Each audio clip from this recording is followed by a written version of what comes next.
에베소 교회에 바울이 감옥에 갇혀서 편지한 내용이 에베소서입니다. 이 에베소서는 1장부터 3장까지 십자가의 도를 교리적으로 선포하고 절절하게 성도님들에게 하나님과 성도가 연합해야 합니다. 성도와 성도가 연합해야 합니다. 라고 하는 얘기들을 확 쏟아냅니다. 그러면서 오늘 본문인 에베소서 4장에 가면 그러므로 하면서 이론적인 이야기에서 실천적인 진리를 전파하는 걸로 바꾸게 됩니다. 그래서 오늘 본문은 옥중에 갇힌 자로서 너희에게 당부하고 부탁하는데 그것은 딱 하나다. 교회야 하나 되어라.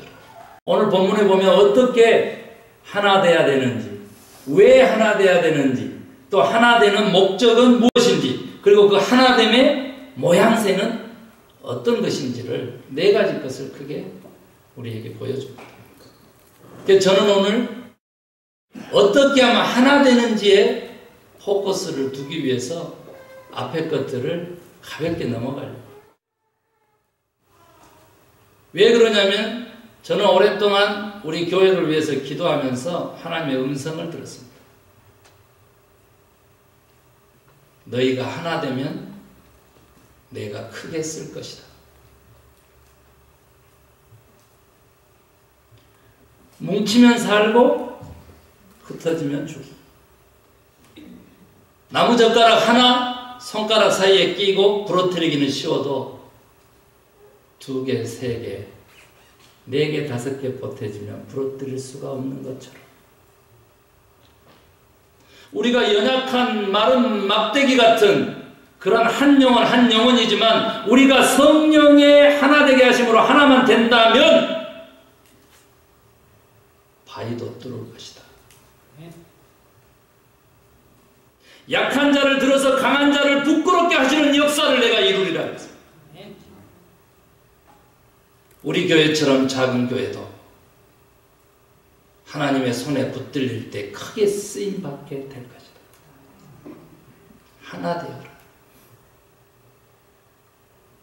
우리가 왜 하나 되어야 합니까? 라고 물어보면 하나됨의 근거로서 사도 바울이 우리에게 가르쳐 주는 것은 바로 몇 절부터?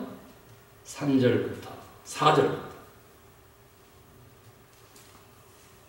몸이 하나요. 무엇도 한 분, 성령도 한 분. 그리고 소망도 한 소망. 5절은요. 주도 한 분. 믿음도 하나. 세례도 하나. 7절 가면요. 주도 한 분.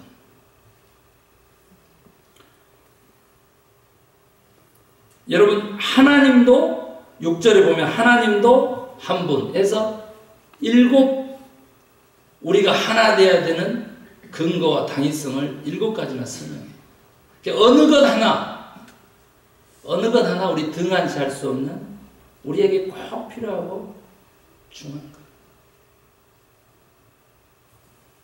그런데 이걸 하나하나 살펴보는 것보다는 하나님이 한 분이시니까 주도 한 분이시요 성령님도 한 분이시요 구원하는 세례도 하나요 우리 몸도 하나요 우리가 품은 소망도 하나이니 부르심의 그 하나님의 소망을 얘기하는 거죠. 하나 되어라 라고 하는 거죠. 무엇 때문에 하나 됩니까? 왜 우리가 하나 되면 됩니까? 라고 했더니 어디로 가야 돼요? 13절로 가야 돼요. 우리가 다 하나님의 아들을 믿는 것과 아는 일에 하나가 되어 온전한 사람을 이루어 그리스도의 장성한 분량이 충만한 데까지. 왜 우리가 하나 돼야 됩니까? 라고 하는 하나됨의 목적은 뭐냐 그랬더니 우리의 온전한 성숙이라. 그런데 그 성숙이 어디까지? 그리스도가 원하는 데까지, 그리스도의 그 온전함까지 간다. 그래서 더 이상 어린아이가 되지 말고 장성한 사람이 되어라. 그 목적을 위해서 너희가 하나 되어야 한다. 왜 그러냐 그러면 유혹을 받아서 믿음을 떠나고 흩어질까. 여러분, 우리가 내적으로 성장하려고 하는데 목적을 두는 것, 하나됨의 목적이기도 한다는 것. 여러분, 이 부분에 있어서 너무 중요한 개념은 뭐냐면 이거예요. 우리 교회에서 와보면 열심으로 노력 봉사하는 사람들이 있어요. 땀 흘리고 부지런히 일하고 행동하고. 그런데 고작해야 주일 예배 1시간 참여하시는 분들이 보기에는 저렇게 수고하고 땀 흘리는데 짜증을 내고 성질을 부리고 보기 아름답지 못하다고 또 막 씹습니다. 믿음 없이 봉사를 하면 저 모양이다. 인격이 갖춰지지 않고 주의 일을 맡기니까 저 모양이다. 그래서 그 사람한테 맡겨놓으면 어떻게 돼요? 한 달 아니 한 주도 행할 수 없는 사람입니다. 여러분, 우리의 하나됨의 목적이라고 하는 것이 우리들의 성숙이거든요. 그런데 성숙한 사람은 그렇게 얘기하잖아요. 예수님의 장성한 분량에까지 우리가 성장한 사람은 결코 그렇게 보지 않습니다. 저가 도울 것이 없을까요? 너무 힘드시죠? 못 도와드려서 죄송합니다. 집사님 덕에 내가 편하게 예배드리고 신앙생활하고 은혜를 누립니다. 감사합니다 하는 거죠. 저는 교회 개혁의 원년을 준비하면서 교회 부흥의 원년도 준비하고 있는데 가장 큰 핵심이 뭐냐 그랬더니 실천하는 믿음으로 우리의 믿음이 회복되는 거거든요. 행함 있는 믿음으로 회복되는 거거든요. 그래서 이 행함에 대한 개념이 너무 중요한데 여러분 따라 하셔야 돼요. 믿음 없이 행함 없고 행함 없이 믿음 없다. 이 개념만 우리 교회의 모든 성도가 가진다면 우리 교회는 하나됨의 길로 간다. 저는 그렇게 믿습니다. 할 일 많은 교회에서 이것은 필수적인 것입니다. 제가 원하는 것은 말만 하는 사람들이 행동하는 사람들로 바뀌어서 높은 경지에 실천하는 믿음을 가진 사람으로 하나 되기를 원합니다. 여러분, NCD라고 하는 게 있어요. 뭐예요? 내추럴 처치 디벨롭의 약자예요. 자연적 교회 성장론이죠. 거기 보면 핵심 개념이 뭐냐 그러면 8 나무 조각으로 만든 바켓이 있어요. 그 8 나무 조각이 일정한 높이를 유지할 때 그것이 교회 성장의 기준이에요. 그래서 우리 주보에 나와 있는 대로 질적인, 영적인 8가지 기준이 이렇게 주보에 새겨져 있죠. 그런데 그 중에서 중요한 포인트는 뭐냐면 8가지 요소가 균형 있게 이만큼 성장해야 되는데 그 중에서 한 면인 널빤지가 3분의 1 정도밖에 안 된다. 그러면 하나님께서 제 아무리 많이 갖다가 축복하고 쏟아부어도 덜 성장한 그 요소만큼만 채워지고 다 새버린다. 우리들의 생활에 적용해 볼까요? 왜냐하면 우리가 교회이기 때문에. 신앙의 3요소에 적용해 볼까요? 왜? 우리가 믿음으로 생명을 유지하고 있기 때문에. 지정의. 이게 균형이 맞지 않으면 그 정도밖에 안 됩니다. 어떤 사람은 지적으로는 굉장히 성장해 있는 것 같습니다. 그러나 정적인 게 없어가지고 머리로는 믿는데 가슴에 뜨거움이 열정이 없으니까 의로 나아가지는 못합니다. 어떤 사람은 의지가 강하고 실천하고자 하는 열망이 있으나 제대로 알지 못하기 때문에 고무다리를 긋는 고무다리. 그것도 옆사람 고무다리. 어떤 사람은 가슴이 너무 뜨겁습니다. 그러나 머리가 차갑지 못하기 때문에 금세 부글부글 끓다가 열정이 있는 것 같아가지고 아름다운 것 같아가지고 감동하고 있는 순간에 뒤돌아서서 모든 감동을 해치는 의지가 결여된 그런 모습들을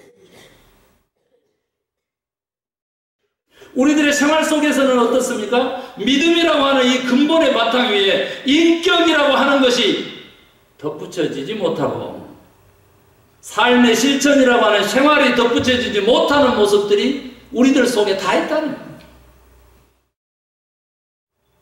교회에서는 신앙이 있는데 삶으로 맞춰지지 못하니까 세상에서는 당신 권사인지 몰랐다. 권사인데 그렇게 빠진코의 선수냐? 고돌이 선수들한테 균형이 중요합니다. 성장하기 위해서는 균형이 굉장히 중요해요. 여러분, 제가 그림을 한 가지 더 그려볼게요. 이 말씀을 묵상하고 있는데 TV 프로그램에서 아빠 어디가? 이 프로그램 여러분 보셨어요? 저 봤는데 거기에 보면 자녀들이 운동회 한다고 줄다리기 하더라고요. 한쪽 팀은요, 그만한 애들끼리, 큰 애들끼리 쫙 힘의 균형이 맞았어요. 그냥 한쪽 팀은 어떻게 된 거냐면, 큰 애가 있는가 하면, 이제 걸음마 뛴 애가 있고, 들쑥날쑥 이런 팀이에요. 그런데 머리 숫자는 맞춰야 되니까, 머리 숫자를 맞춰가지고, 지금 줄다리기를 하는 거예요. 2번을 했는데 다 어디가 이기겠어요? 어느 정도 성장해서 힘의 균형을 맞춘 쪽이 이기는 거예요. 균형이 맞지 않는 이 어린이 팀이 이길 수가 없는 것이죠. 그래서 급기야 보완책을 내세우는데 그게 뭐냐면 중학생이 된 아주 큰 언니, 큰 딸을 맨 뒤에다가 한 사람을 딱 붙였다. 줄다리기 누가 이겼을까요? 이쪽이 이겼어요.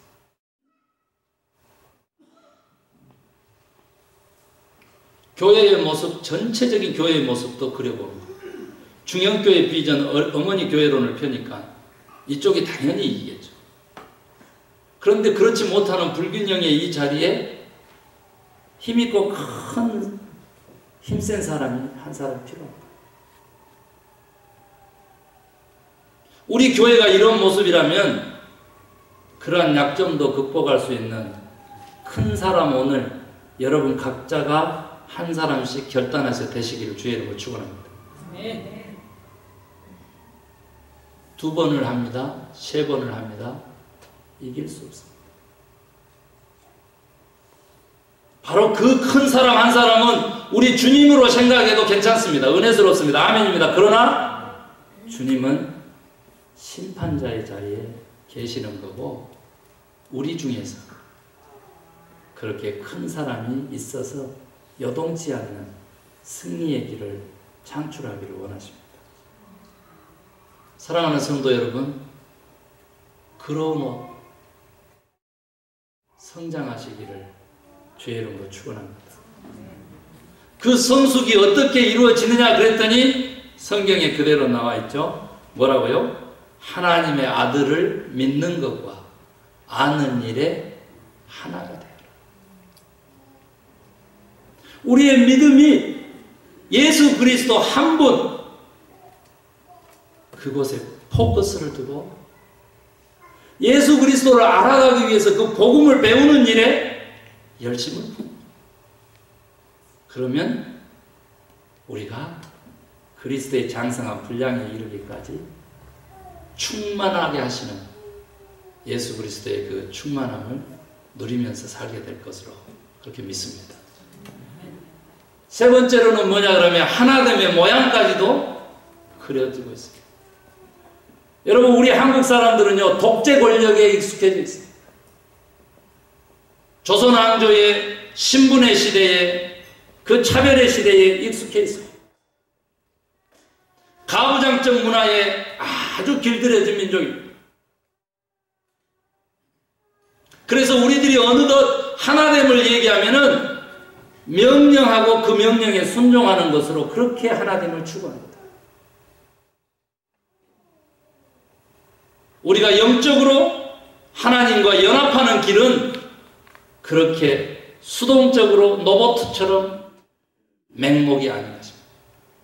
우리를 만드실 때 하나님은 자유의지라고 하는 하나님의 형상을 우리에게 심으셔가지고 자유선택과 자발성이라고 하는 하나님의 형상을 회복하기를 원하셔서 오늘 본문에 보면 하나님의 은사, 은혜가 우리에게 각각의 분량대로 선물대로 주셔가지고 직분이 참 나옵니다. 11절. 그가 어떤 사람은 사도로, 어떤 사람은 선지자, 어떤 사람은 복음 전하는 자, 어떤 사람은 목사와 교사로 삼으셨으니 목적이 뭘까요? 이는 성도를 온전하게 하여 봉사의 일을 하게 하며 그리스도의 몸을 세우려 하십니다. 우리가 온전해져야 그리스도의 몸인 교회가 세워집니다. 우리가 온전한 상태에서, 그만큼 성장한 상태에서 봉사의 일을 해야 주님의 몸인 교회가 세워집니다. 그런데 이 주님의 몸인 교회가 마지막 절 가면 사랑으로 스스로 세우느니라 라고 하는 결론을 내립니다. 사랑 안에서 스스로 세운다. 여러분, 우리가 하나됨의 모습은 어떤 모습일까요? 성숙한 모습인데, 성숙한 모습은 어떤 모습일까요? 미국에 살면서 철칙입니다. 다양성을 인정하는 것입니다.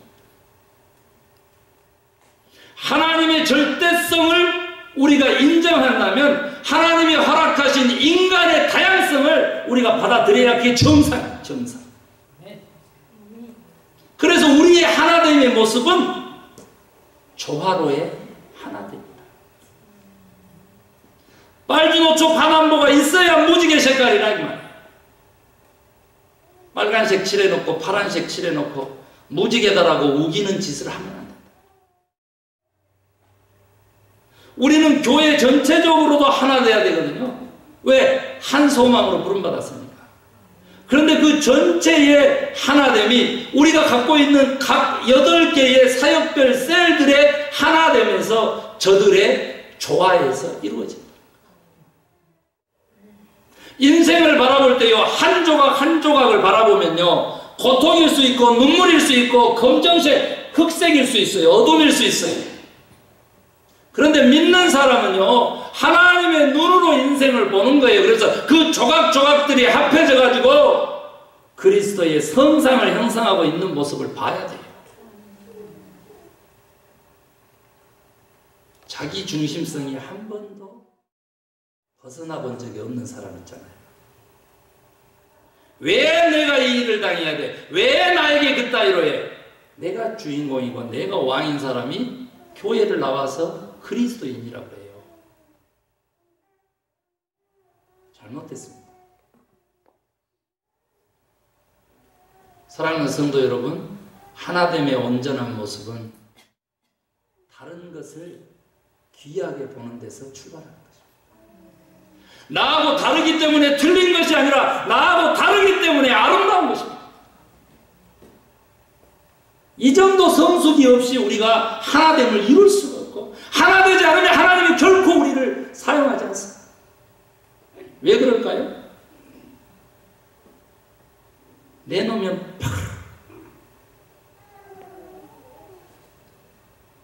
여러분, 하나됨을 위해서 이제부터 바울이 에베소 교인들에게 감옥에서 부탁하는 말이 나옵니다. 어디로 가야 돼요? 2절입니다. 하나됨의 방법을 우리에게 가르쳐줘요. 크게 4가지 가르쳐줘요. 첫 번째가 뭐냐 그랬더니 모든 겸손이라고 했어요. 여러분, 겸손이라고 하는 거요, 사실은 이스라엘 백성들에게 있어서는 좋은 미덕이 아니었다고 합니다. 왜냐하면 하인들이, 죄인들이 취하는 태도, 이렇게 본 거예요.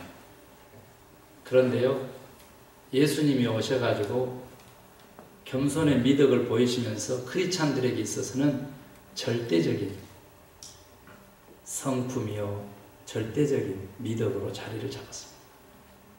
여러분, 우리가 물과 성령으로 거듭나지 않으면 하나님 나라에 갈 수 없다라고 했을 때 그 물이 의미하는 바는 뭐냐라고 했을 때 도그매틱으로도 해석하고 영적으로도 해석하고 각종 방법으로 해석을 하지만 물의 속성이 무엇입니까?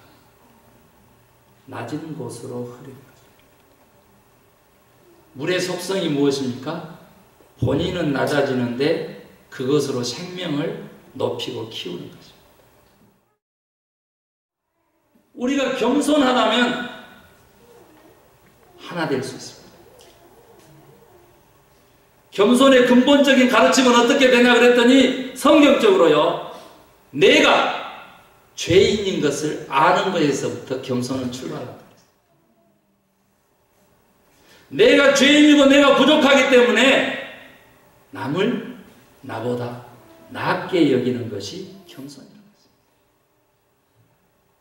그런데 오늘날 성경 전체를 통틀어서 배려의 영 성령님을 모시고 있는 나성소망교회는 진정한 그리스도인들의 겸손이라고 하는 것은 나보다 남을 조금 더 생각하고 조금 더 배려하는 것을 겸손이라고 합니다. 사랑하는 성도 여러분, 나보다 남을 조금만 더 생각해주고 조금만 더 배려하십시다. 그러면 우리가 하나 될 수 있습니다. 하나 되는 것을 원하십니다. 그 하나 속에서 우리를 성장시키고, 그래서 만물을 충만케 하시는 그 충만을 받아 누리기를 하나님 원하십니다. 두 번째로는 뭐냐 그랬더니 온유라 그랬습니다. 온유라고 하는 것은요, 프레우테토스라고 하는 헬라어를 씁니다. 그릭이죠, 영어로는요. 근데 이 헬라어가 뜻하는 바는 뭐냐라고 하는 것입니다. 그것은 뭐냐면 하나님께 대해서는 기쁨으로 순복하는 것이고, 사람에 대해서는 그 사람의 약점도 그 사람의 잘못도 너그럽게 대하는 거라고 했습니다. 여러분, 이 온유함은 성령의 열매이기도 하고요, 예수님의 성품이기도 했습니다. 배려심이 깊은 마음, 정중함, 중용, 자신을 부인하고 절제함이라고 하는 뜻이 온유함 속에 들어요.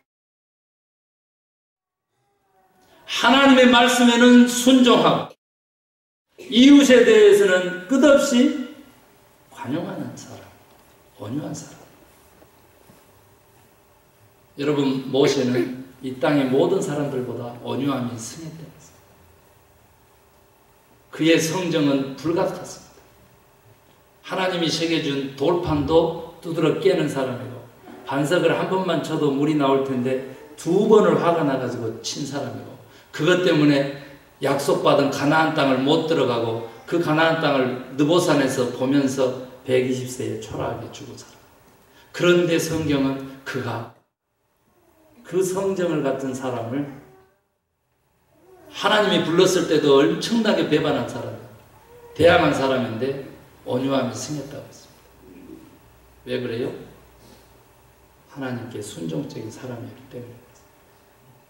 여러분, 세 번째로는 뭘 해야 우리가 하나 되냐고 가르치냐면, 성경만 얘기하려고 했는데 제가 오래 참. 여러분 고린도전서 13장에 보면 사랑은 하면서 첫 번째 나온 게 뭐예요? 오래 참고. 성령의 열매이기도 합니다. 이 오래 참음은 뭘로 연결되냐 그러면 바로 다음에 나오는 용납하고 연결됩니다. 용납이라고 하는 것, 이 오래 참음이라고 하는 것은 하나님의 우리를 향한 태도요, 성품. 죄인을 향해서 하나님이 오래 참으시는데 한 영혼을 구원하시기까지 참으십니다. 그렇지 않고 즉각 심판하신다면 우리는 의미 없습니다. 사랑하는 성도 여러분, 이 오래 참음이라고 하는 것은 너무나 중요합니다. 여러분 이제 나무를 심었는데 열매를 딸 수 있겠습니까? 우리 교회에 오래 참음으로 하나됨을 추구하신 여러분 축하하고 감사합니다. 온전치 못한 모습이긴 했으나 오래 참음으로 온전으로 나아가는 것입니다. 용납은 미래를 위한 것이라고 했습니다. 용서가 과거의 것에 해당된다면 오래 참음은 현재의 것에 해당되고, 그리고 용납은 미래의 것에 해당되는 한 형제라고 했습니다. 하나됨을 위해서 따라하십시다. 용서. 하나됨을 위해서 오래 참음. 하나됨을 위해서 용납. 옆 사람 보면서 내가 당신을 용납합니다.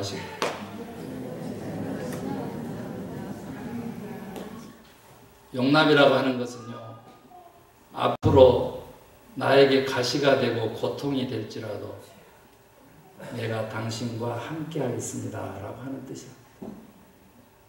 사랑하는 성도 여러분, 용납이라고 하는 것은요, 비 올 때 우산을 받쳐주는 것이 아니고요, 같이 비를 맞는 것입니다. 사랑하는 성도 여러분, 제발 메마른 땅에만 서 계시지 말고 질퍽거리는 그곳까지도 자신을 낮춰서 서로 용납하는 사람들 되시길 바랍니다. 마지막입니다. 겸손, 온유, 오래 참음과 용납, 이 모든 것들이 무엇으로 가능하냐 그랬더니 사랑으로 가능하다. 사랑 가운데서 용납이 되고, 사랑 가운데서 오래 참고, 사랑 가운데서 겸손한, 사랑 가운데서 온유하게 됩니다. 하나님은 사랑이십니다. 이 사랑 없이 하나님을 만날 길이 없고요, 하나님 없이 이 아가페 사랑을 실천할 길이 없고요, 이 사랑 없이 우리는 오래 참을 수 없고요, 이 사랑 없이 용서와 용납 불가능하고요, 이 사랑 없이 겸손하게 되어서 다른 사람을 더 배려하는 거 있을 수 없고요, 이 사랑 없이 온유함으로 상대방의 잘못이라든지 약점까지도 너그럽게 대할 수 없습니다. 사랑하는 성도 여러분, 옆 사람 보면서 사랑합니다 하시기 바랍니다. 우리 교회의 하나됨을 위해서는 우리 교회의 사랑의 언어가 필요합니다. 사랑이.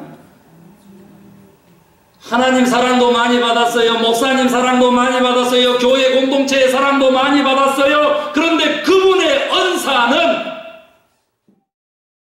미움, 저주, 주님의 몸을 해치는 언사로 온통 채워졌어요. 당신의 자녀들이, 당신의 손자, 손녀들이 어떻게 우리 교회에서 돌봄을 받고 사랑을 누렸는지를 순간감, 새가족들이 왔는데 그동안에 온통 쌓아뒀던 자기 중심성에서 비롯된 모함들을 막 갖다가 퍼붓는다. 사랑의 언어 좀 쏟아냅시다. 사랑의 출발은 언어에서부터입니다. 그래서 저 좋아합니다.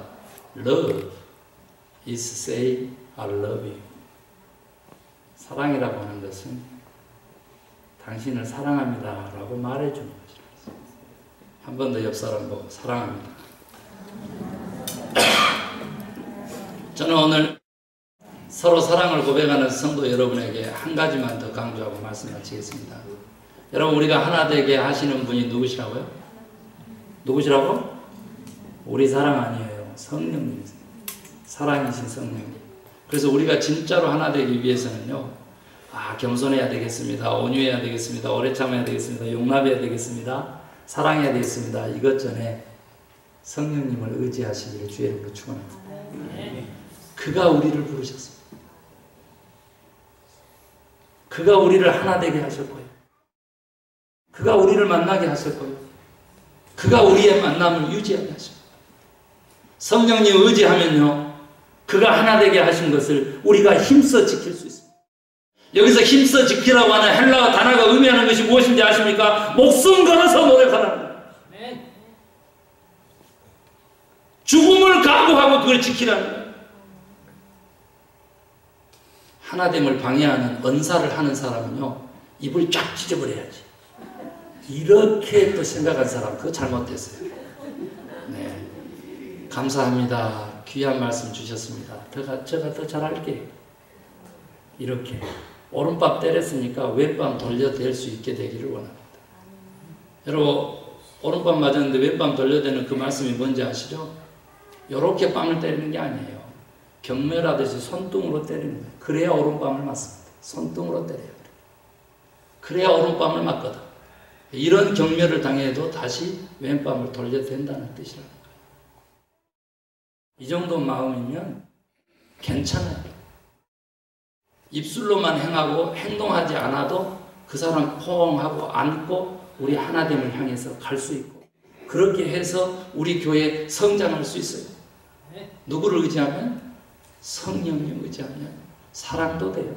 성령님 의지하면 겸손하게 돼요. 성령님 의지하면 오래 참게 돼요. 성령님 의지하면 온유하게 돼요. 성령님 의지하면 용납하게 돼요. 만유를 충만케 하시는 그 충만으로 우리를 채워주시기를 주의 이름으로 축원합니다.